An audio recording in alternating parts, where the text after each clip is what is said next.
দিনটা ছিল 25শে ডিসেম্বর, আর সবাই কেক খাই। তো আমার বরের একটা আক্ষেপ যে একটা বাড়িতে তৈরি করা কেক খাবো, আর সেটা আমার কিন্তু ব্যস্ততার জন্য আর করা হয় না। আর কয়েকদিন যাবত আমার বর অনেক কেকের ভিডিও দেখেই যাচ্ছে কিভাবে কেক বানাতে হয়। তো হঠাৎ আমিও বরের সাথে একটা ভিডিও আমি দেখলাম, দেখার পরে আমার ওটাই আমার কেক বানানোর সেটাই একটা মাথার মধ্যে সেট হয়ে রয়েছে। তো তারপরে অনেক ভিডিও আমার বর দেখেছে কেক বানানো, তো তারপরে একটা আমার বর একদিন কেক বানালো। তো আমার কিন্তু আগেই একটা সেই ভিডিও দেখেছি, সেটাই আমার কাছে সেট হয়ে রয়েছে মাথার মধ্যে। তো হঠাৎ আমি ভাবলাম যে তাহলে আজকে কেক বানানো যায়। তো তারপরে আমি এবার কেক বানাতে চলে আসলাম। আর বেশিরভাগই আমার যতই রান্না হোক, সব রান্নাই আমি আন্দাজে করি, আমার মতন করে করি। তো এবার দেখতেই পাচ্ছ যে এই যে চিনিটাকে এটা ক্যারামেল বানাতে হবে। তো আমি এইটা এরকম দেখেছিলাম। তো এবারে প্রথমেই আমি এই যে চিনিটাকে এবারে গরম করে ক্যারামেল বানাবো, আর এটা কেকের মধ্যে দেবো। তো তারপরে আমি যখনই এই কাজগুলো করছিলাম, তখনই আমার বর আর তার সাথে সাথে আমার মেয়ে তাড়াতাড়ি করে চলে আসলো যে আমি কি করছি, আমার তো সব রান্না আন্দাজে করা। তো তারপরে চলে আসলো, বলছে এইভাবে এই করে না। তা আমি আমার মতন করে এই তো চিনিতে দেখতেই পাচ্ছ যে গোলাচ্ছি, আর গোলাতে গোলাতে দেখো এরকম গুড়ের কালার চলে এসেছে।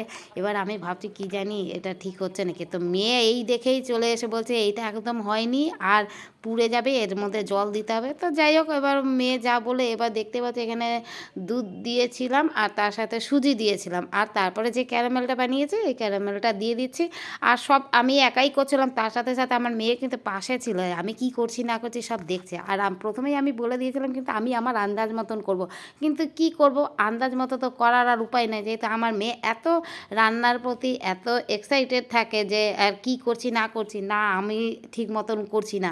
তো এবার আমি প্রথমেই করে দিয়েছিলাম, ভুল করে দিয়েছিলাম। প্রথমে ভুলটা হয়েছিল যে আমি কাঁচা দুধের মধ্যে সুজি দিয়ে দিয়েছি আগেই।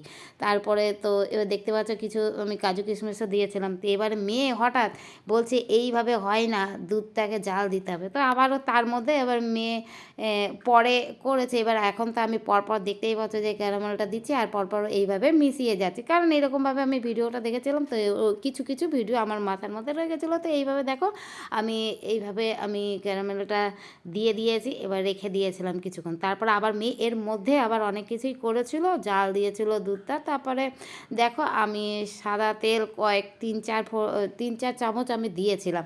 আর প্রথমেই বললাম আমি তো যেহেতু আন্দাজে সব কিছু রান্নাবান্না করি, তো আমি তাই আন্দাজ মতো আমি 4 চামচের এখানে সাদা তেল দিয়েছি। আর দিয়ে যেহেতু আমি একাই ভিডিওটা করছি, স্ট্যান্ডে ছিল, তার জন্য আমি একাই তেলটা দিলাম। তারপর পরে এবার ভালো করে মিক্সড করে নিচ্ছি। আর অনেকক্ষণ এভাবে ভালো করে তেলটাকে মিশিয়ে নিচ্ছে, আর অনেকক্ষণ ধরে দেখতেই পাচ্ছ যে অনেকক্ষণ ধরে মেশাচ্ছি।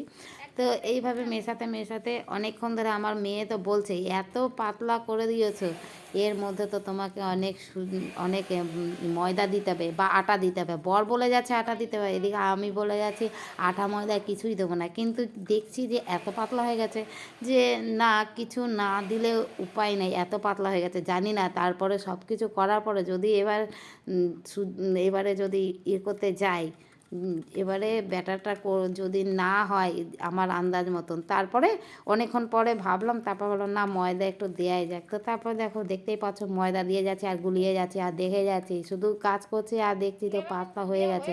ভাবছিলাম যে ময়দা ফয়দা কিছুই দেবো না, যেহেতু আমি ভিডিওটাতে কেক বানানোর ভিডিওটাতে কিন্তু ময়দা দেয়নি, তো তার জন্য আমি দিতে চাইছিলাম না। কি জানি হয়তো আমার এই আন্দাজটাই প্রথমেই ভুল হয়ে গেছে, যে আমি প্রথমেই যতটা 1 প্যাকেট দুধ ছিল, লিকুইড দুধ ছিল, তো সেটা আমি পুরোটাই দিয়ে দিয়েছিলাম।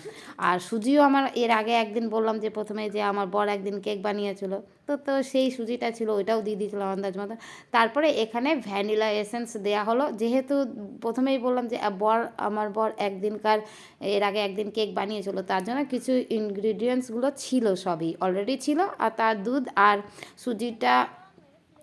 সুজিও ছিল, দুধটাই শুধু এনেছিল। তো তারপরে আমি আমার আন্দাজ মতন করছি, দেখতে পাচ্ছি এবার ময়দা দিয়েছিলাম, তারপর দেখতে পাচ্ছি অনেকটাই ব্যাটারটা ঘন হয়েছে। তো এইভাবে ভালো করে সব মিশাচ্ছি, মিশিয়ে এবারে আমি তো প্রথমেই বললাম যে একদমই টেস্ট করিনি। তো এইভাবে মোটামুটি ময়দা দিয়ে এভাবে একটা ব্যাটার একটা তৈরি করেছি। তো তৈরি করার পরে আমার মেয়ে তো এদিকে সাইড থেকে অনেক কথা বলেই যাচ্ছে, তো বলে যাচ্ছে। আর তারপরে হ্যাঁ, এবার ব্যাটারটা দেওয়ার পরে এখানে দেখো ব্যাটারটা তৈরি করেছিলাম, তারপরে সবার শেষে এখানে বেকিং পাউডার আর বেকিং সোডা, এই দুটো আমাদেরকে কেকে দিতে হবে। তো এগুলো আমি দিয়ে নিয়েছি, আর এগুলো আমি দেখেওছিলাম। তো এইভাবে দেখার পর হঠাৎ আমি এই তো করেছি। আর আমরা যে কেকটা বানানোতে আমি দেখেছিলাম সেই দিনকার ছিল টুটি ফুটি দিতে হয়েছিল। আর আমি ভাবলাম যে টুটি ফুটি তো নাই, তাহলে কি করা যায়। আমি এবার কি করেছি, আমি নিয়ে চলে এসেছি জাস্ট জেলি। আমি ভাবছি যে মনে হচ্ছে যে ড্রাই ফ্রুট কিছু কাজু কিশমিশ আছে আর জাস্ট জেলি দিয়ে দেবো, তো কেকটা দেখতেও ভালো লাগবে এই ভেবেছি। আর এই ভেবেই যা ভাবা তাই কাজ, এই ভেবেই আমি কেকটা বানিয়ে যাচ্ছি। আর এখানে দেখতেই পাচ্ছ ব্যাটারটা আরও কী কী আমার মেয়ে যা যা দিতে বললো তো পরপর দিয়েও গেল। আর আমি তো ভালো করে মিক্সড করছি, আর বলছি অনেক মিক্সড করতে হবে, যদি ভালো করে মিক্স না করি তাহলে ভালো হবে না। তো তারপর দেখো এবারে এখানে যে একটা পাত্র নিয়ে নিয়েছিলাম, তারপরে তেল টেল লাগিয়ে একটু বাটারও লাগানো হয়েছে। তারপরে এখানে যে ব্যাটারটা কেকের ব্যাটারটা তৈরি করেছি, তো এই কেকটা এবারে ওভেনে দেবো। তো তার জন্য দেখো রেডি করে নিচ্ছে। আর এখানে কিছু যে জাস্ট জেলিটা নিয়ে এসেছিলাম সেই জাস্ট জেলিগুলো সাজানো হয়েছে। তো ফাইনালি এই সব করার পরে এই কেকটা হয়েছে। এবার গরম গরম একটু কেকটা খেয়ে বলবো যে কেমন হয়েছে।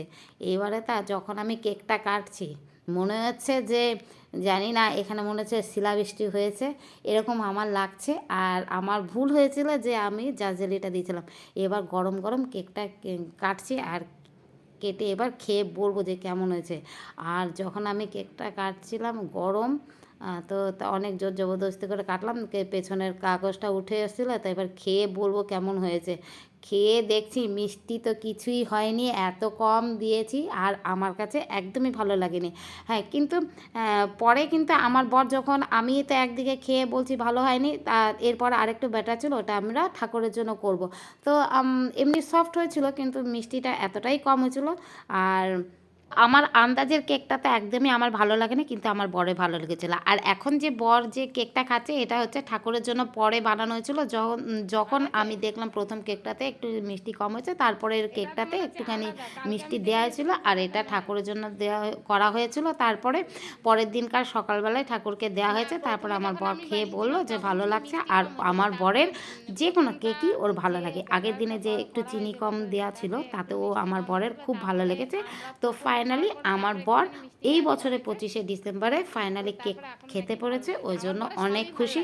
আর আমিও যেটুকু ব্যস্ততার মাঝে একটু খাওয়াতে পেরেছি এটাই আমার কাছে অনেক। আর এরপরে আরও ভালো কেক বানাবো। আর এই বছরে কেক মানে এই যে আজকে যে কেক বানিয়েছি আমার কাছে ভালো হয়নি, কিন্তু আমার বরের কাছে খুব ভালো লেগেছিলো। তো আজকের ভিডিও এখানে এন্ড করলাম, টাটা সবাইকে।